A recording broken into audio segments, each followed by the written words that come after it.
If you visit an art museum and you see a painting from the 19th century depicting a man wearing a uniform, then you see a man who has not heard the Freud theory about sexuality yet and is living a very disciplined life in private.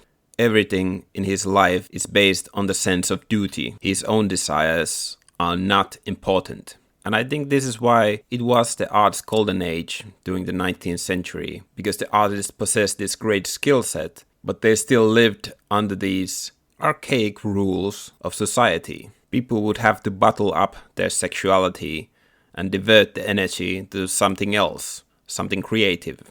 I do think that there's a reason why so many artists were homosexuals and created these great pieces of work, because they had no other area in life to put their effort in. And I think the same thing can be said about men who were in celibacy involuntarily, the men who had failed to create relationships with women, who were too shy, who were too neurotic. They also had to put this energy, this life force, somewhere in life. And most of the time, we really have to be grateful for these people who were restricted, oppressed, but who could use this misery in their life to create beauty for the world that lasts to this day.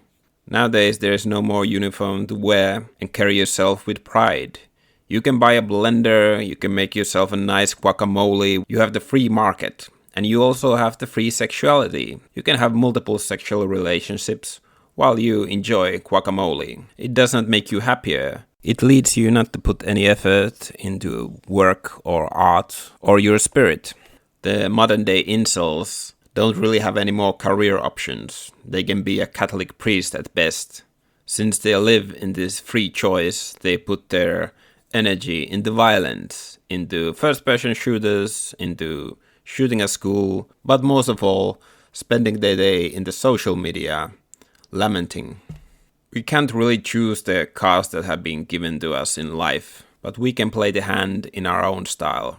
Maybe the society should not condemn the people who cannot form a relationship with the opposing sex, but cultivate them and understand that they are a normal appearance of life in this world. A lot of men who lived in celibacy involuntarily became quite great authors and heavy critics of societies. They are something what we call classics today.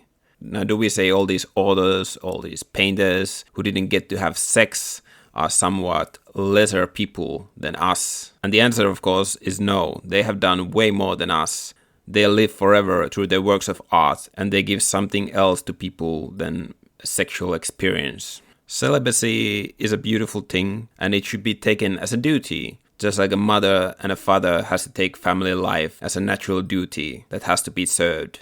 Whether someone will never have a sexual relationship is not important, just like it is not important if someone will own a blender and make a guacamole during his lifetime.